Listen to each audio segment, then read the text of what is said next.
So today we're going to be doing a little bit of an experiment. I have never told this story before, and Moth has never accompanied me on this story before. In fact, I don't think Moth has ever accompanied me on a story before. So this is a very, very special first ever on many, many levels. It'll be fun. I hope so. So I'm sure that you will forgive us for the occasional moment, if there happens to be one, if you happen to notice it. This is Moth, the marvellous magical Moth, on the harp. And I am Halo Quin, and today we would like to share with you a love story, an ancient love story between Hyacinth and the sun god Apollo. A long time ago, in ancient Greece, there was a young Spartan. He was the child of Clio the Muse, she who graced men's minds with inspiration, women's minds with song, and all people's minds with the impulse to get up and create. And she had, in fact, taken a moment to create a child herself. I'd like to invite our guests to come in. We've only just begun. So take a pew, and if you would like a cup of tea. There is space in a story circle for all folk. For all time is one time, and no time at all. The story is ever happening.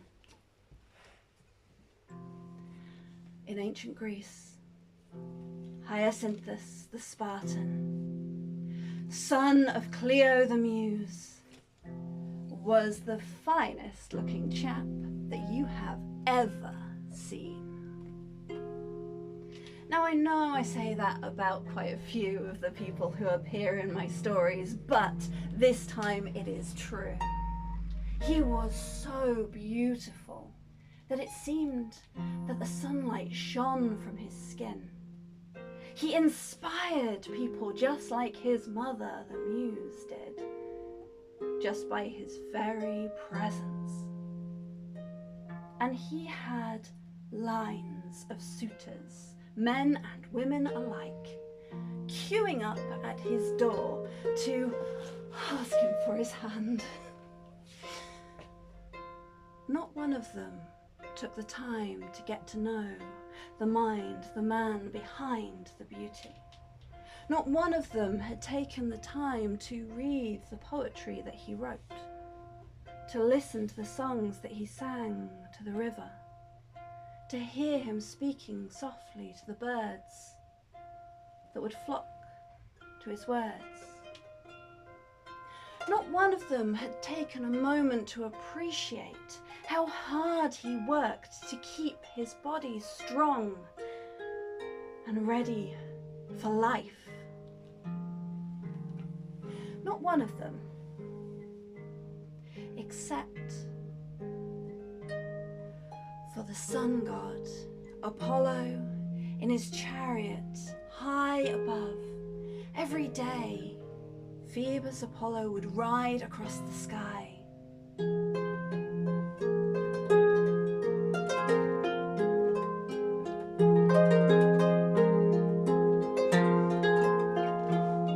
And look down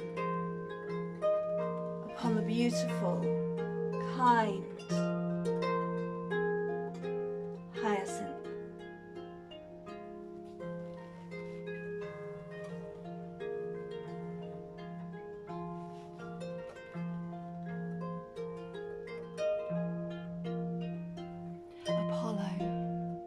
Slowly, swiftly, really, in the time span, the lifespan of a god, fell in love with the young Spartan. And one day, as the sun set,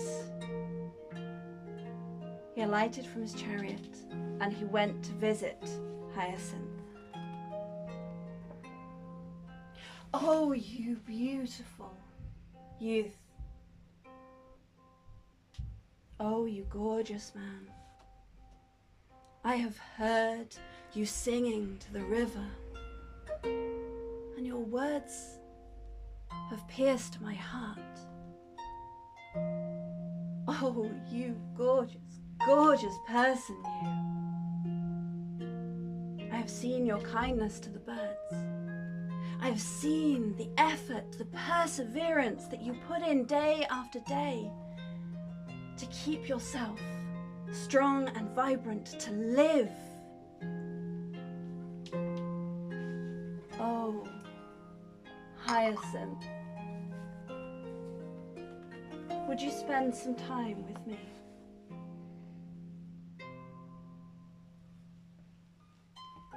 I mean, who could refuse a gentleman such as this? The sun god, radiant with love, but not just for his face, not just for his muscular physique, but for his mind and heart and soul. Hyacinth was flattered. Yes, I would gladly spend some time with you. The days passed, and swiftly, Hyacinth fell for Apollo as Apollo had fallen for Hyacinth. Apollo taught Hyacinth music, more music, how to play the lyre with such beauty as to charm the birds that Hyacinth had already charmed,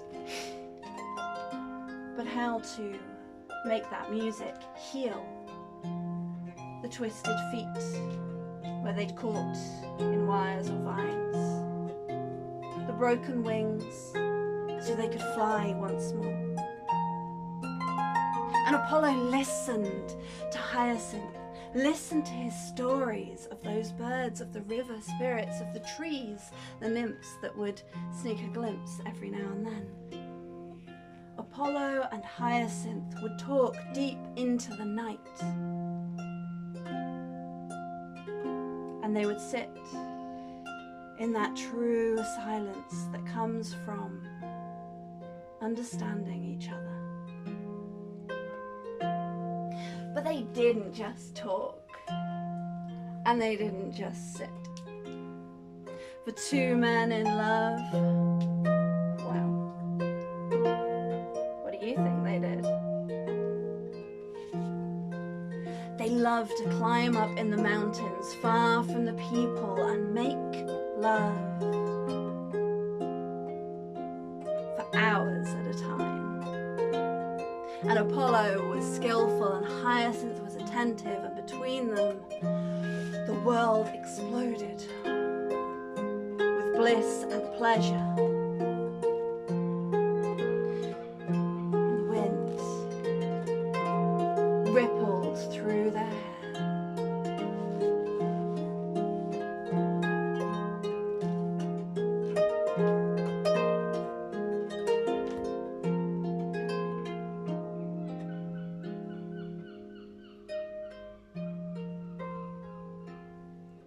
It would catch the scent of their lovemaking and carry it to the four corners of the world.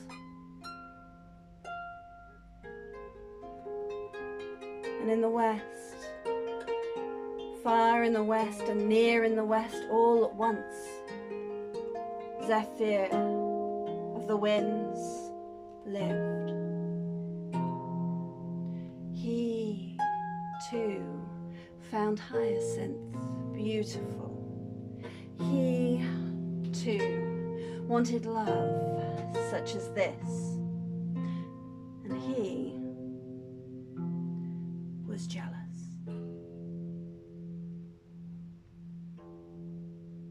He began to come closer to watch the two lovers at play, to watch them talking deep into the night, to watch them making love, to watch them loving each other, knowing each other, and his jealousy grew and grew.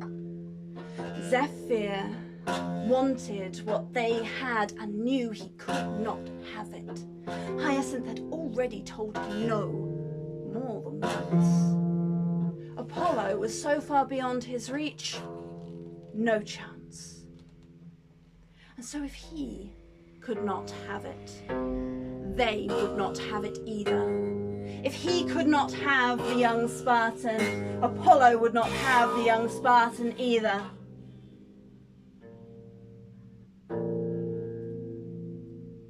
One day, the pair, well oiled from lovemaking, decided to have a game of strength. They picked up the discus that they loved to play with so much, and Hyacinth threw it first, slipping from his fingers and fumbling the throw. He was embarrassed by this, to drop the discus in front of his lover. And Apollo picked up the discus and smiled. He saw Hyacinth, his love, his beautiful partner, the one who knew him better than all others, the one who could catch anything he would throw, the one who could hold his heart forever. And his strong hand loosed the discus, and Zephyr, invisible, snatched the discus from the air, spun it faster and harder, and sent it with twice the speed, twice the strength that it had left Apollo's hand. And Hyacinth leapt to catch it, but it was so fast, it caught him in the head. He crumpled.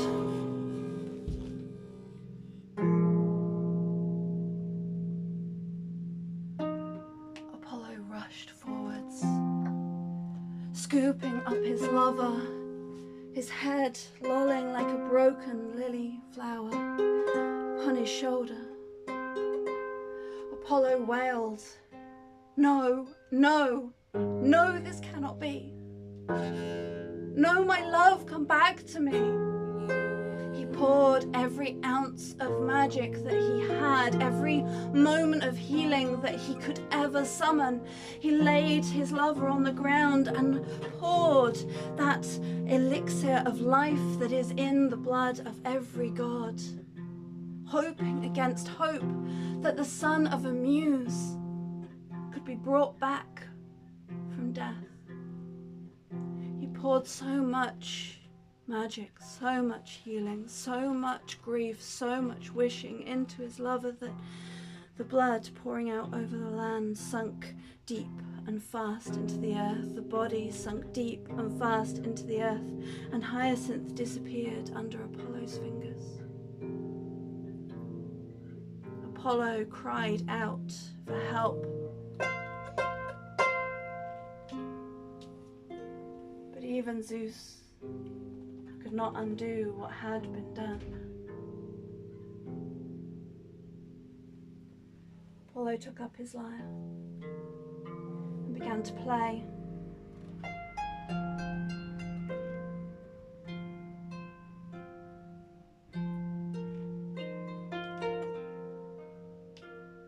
And he spoke words of truth from his lips that could speak truth.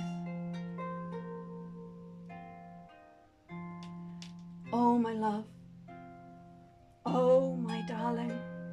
Oh, you who knew me better than any other. I will remember you always. I see that you are gone, and I can only blame myself. And so, every song that I sing, every note that I pluck will sing of our love, will remember you. Sweet Hyacinth, every song of mine will be a song of yours. And from the earth, from your blood, from our love will rise a flower, a blossom so beautiful, in white and in violet, that all will know is you, your life arising again. Every spring, let you return to me, that my light may grace your petals, and on your petals may the cry of grief be ever marked.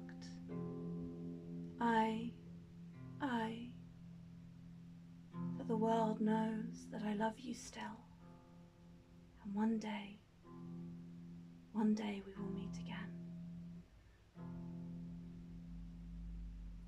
And so, when the spring comes,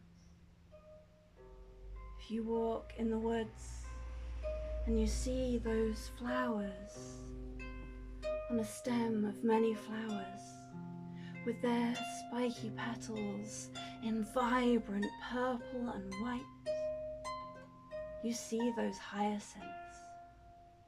Remember that every song of Apollo is a song of love. For the love between a god and a mortal, the love of the living, is held in time, always returning to the earth and always emerging from the earth once more. As the sunlight shines upon the land,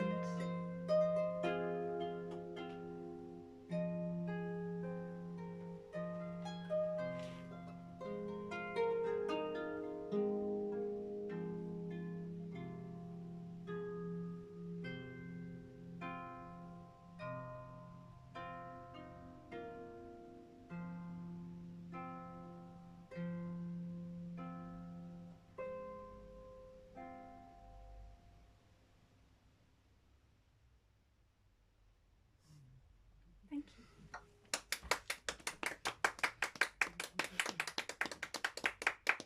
There was an ancient festival in Greece of 3 days, which was the festival of Apollo and Hyacinth. And on the first day there was joy, and on the second day there was grief, and on the third day there was the memory of their love. And so the pair of them became guardians, protectors of gay lovers everywhere. That's amazing. Thank you.